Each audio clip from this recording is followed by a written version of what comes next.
Once you get beyond the oyster catchers, stilts, and other very distinctive shorebirds, a worthy challenge awaits you: the several dozen more typical shorebirds. But a quick glance at the huge array of seemingly identical birds crowding the pages of the field guide can easily lead to despair. How on earth does anyone ever figure them out? The trick is to reduce a large field of candidates to a small handful or even fewer. It then becomes a fairly simple job, usually, of checking the plates and text to arrive at the correct identification. Here are a few tips to help you do just that. When you try to untangle the knots of shorebird identification, your tendency may be to rely largely on color. Nearly all of us do, at least until we learn that an overemphasis on color, in spite of all the visual pleasure it gives us, can lead to a kind of dead end in bird identification.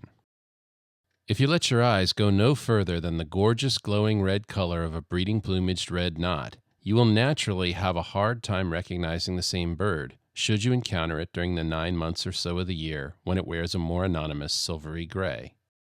That's not to suggest that you shouldn't enjoy breeding plumage shorebirds whenever you see them.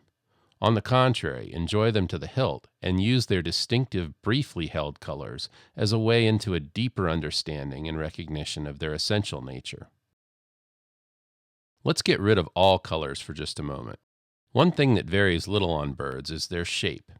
Sure, they may change posture as they run and feed, but a chunky dowitcher will never cast the same shadow as a svelte yellowlegs.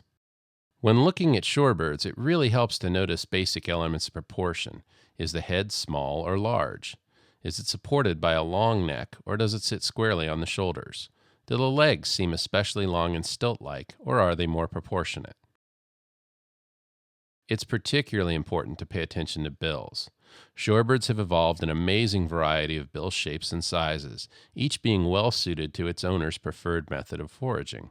It makes sense that a piping plover, with its short bill and big eyes, is a largely visual predator, first spotting its invertebrate prey, then dashing over to pluck it from the sand, while a long-billed, small-eyed stilt sandpiper probes deeply through water and mud, far beyond the range of its vision, feeling for its food.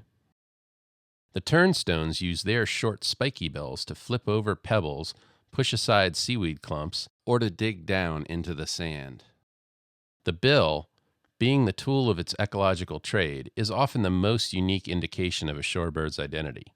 Even better, bills tend not to change much with age or season. Few of us think of shorebirds as being particularly vocal, but most do at least give call notes, especially when flying. Moreover, their voices can be a big help in identifying them.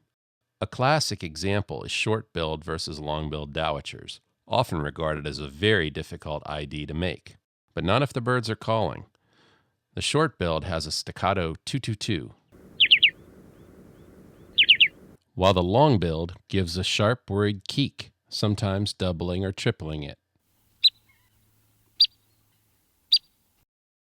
Some shorebirds are as distinctive in their habitat preferences as they are in their looks. Buff-breasted sandpiper and upland sandpiper like grass or dirt fields more than shorelines. The upland sandpiper also has a wonderful, swooping breeding song.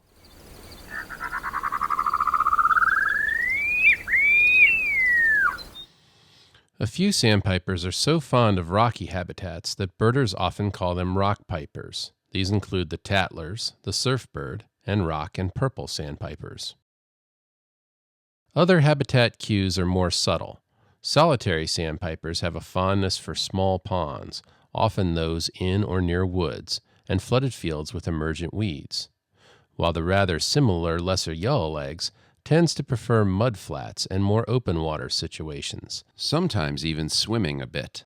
This habitat preference isn't enough to close the case, but it can still be a valuable clue. Before you even look at the pictures, you might want to glance at the range maps in the calendar. Doing so can sometimes help you differentiate even a very similar pair like western and semi-palmated sandpipers. In late fall and winter, you're vastly more likely to be seeing westerns, as nearly all semi-palmateds will have left for the tropics. Behavior is often helpful too. The spotted sandpiper doesn't always wear its namesake spots, but it gives away its identity in the way it moves, with a trademark teetering, tail-wagging gait. Ever see a flock of whitish sandpipers chasing and being chased by the waves along a winter beach? Those are sanderlings. And while you might see a sanderling behaving some other way or in another habitat, or see other shorebird species chasing waves, the combination of behavior, habitat, and season can allow you to make this identification without so much as lifting your binoculars. What about color? Is it of any use at all? Sure it is. If you notice a difference in color, that's often a great signal of a difference in species. Don't forget to consider leg color carefully, too. Many shorebirds have somewhat generic dusky or black legs. Anything different, yellow, greenish, pink, etc., can be very important to note. Beware of mud, though, which can at times make any color leg look blackish, as it has on this least sandpiper. Take advantage of any opportunity to study shorebirds, especially in flocks, where you can learn about the range of variation within a single species, as well as between similar species. And don't quit looking if they happen to flush. Once you get accustomed to following them in your binoculars, you'll be amazed at the information you can glean from flying birds, often including very useful field marks.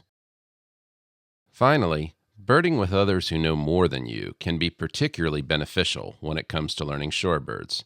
But be careful. Once you're bitten by the shorebird bug, you may never want to go back in the woods.